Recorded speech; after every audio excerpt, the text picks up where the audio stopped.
When a Seattle man's gut instinct prompted him to check his rarely used security camera, he discovered more than just routine motion alerts. The footage revealed his wife's betrayal happening right under his own roof, with audio that couldn't be denied. Now faced with confronting his unfaithful spouse while protecting their young child, this former rugby player and boxer finds himself in the toughest fight of his life, one where physical strength offers no advantage against heartbreak and betrayal. Before we dive deeper into this heartbreaking story, I want to welcome you to True Confidential, where we bring you the most compelling real-life stories from around the internet. I want to thank each and every one of you for making this channel what it is today. Your support means the world to me. If you're finding value in these stories, please take a second to smash that like button, and don't forget to subscribe and hit the bell to get notifications when we release our next video. Now, let's continue with this powerful account of betrayal, resilience, and finding hope after heartbreak. Wife is cheating. I don't know how to confront. Need advice. Using a burner account for obvious reasons. I'm sitting in my little apartment in Seattle right now, staring at my phone and feeling sick to my stomach. My wife completely overlooked the fact that we have a security camera at home that records any detected motion with, and this is important, audio. I never really bother with the camera, but for some reason yesterday I felt the urge to check on it. I guess my gut was telling me something wasn't right. Sure enough, on at least 3 separate times this friend of hers shows up at the door of my house. That's odd, I'm thinking, since she didn't tell me he was coming over. I was being really naive. Then on one of the videos, something strange happens.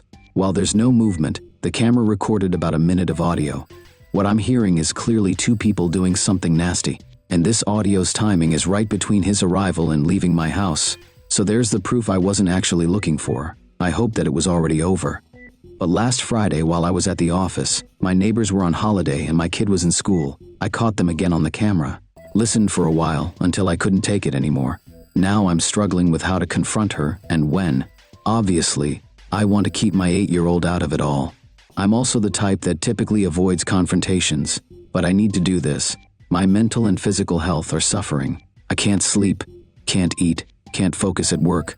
I'm suffering. I have more to lose than her. She's the main source of income, and I'm gonna have to move out. This is a big deal because in Seattle housing is really expensive. The wife doesn't want to have sex with me for a while now. Makes sense now.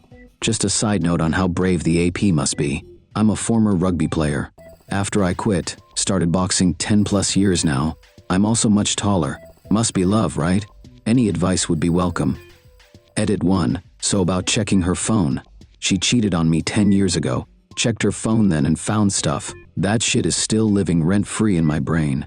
Don't think I could cope now. Edit 2. I want a divorce. Not friendly by default, but mindful of our child. I'm thinking about having my kids stay at a friend's for a sleepover when I confront her. Edit 3. Can't actually get arrested for assault because I have a child, and also if convicted I'd lose my job, but can sure as hell scare the crap out of him. Update 9 days later. I want to thank everyone for their support and advice. It really helped to read your comments and feel less alone during this nightmare. I decided to follow the advice about being methodical.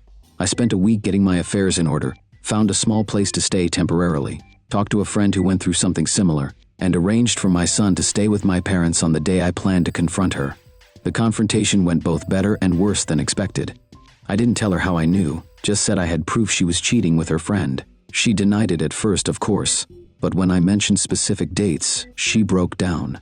She tried blaming me for being emotionally distant, but I stayed calm and just said I wasn't interested in excuses. She asked if we could work it out.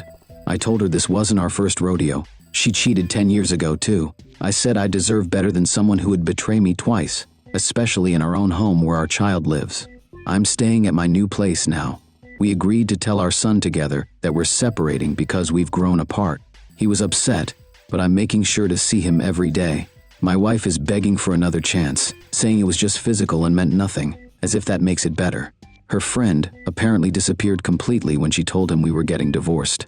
Big surprise there. Update. 3 weeks later. It's been 3 weeks since I confronted my wife and told her I want a divorce. Things have been rough, but I'm holding up. My son knows we're separating, but not why. He's staying with his mom in our house during the week and spending weekends with me. It tears me up every Sunday night when I have to take him back. I've consulted with a lawyer where I live, who said that since my wife is the higher earner, she will likely have to pay me support. That helps with the financial worry. We're trying to work out the separation without going to court, for our son's sake. My wife is still sending me messages saying she misses me and wants to try again. Her friend is completely out of the picture. Apparently, when things got real, he wanted nothing to do with the fallout. She's been telling me she made a terrible mistake and will do anything to fix it.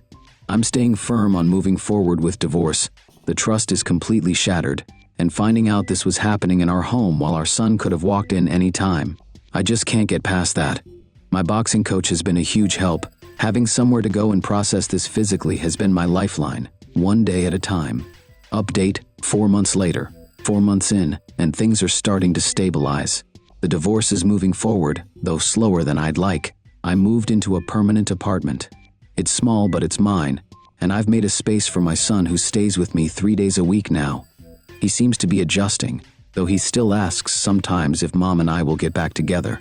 My wife finally stopped trying to reconcile and has accepted this is happening. We're being civil for our son's sake. The financial arrangements are almost finalized, and I'll be getting enough support to live comfortably until I can increase my income.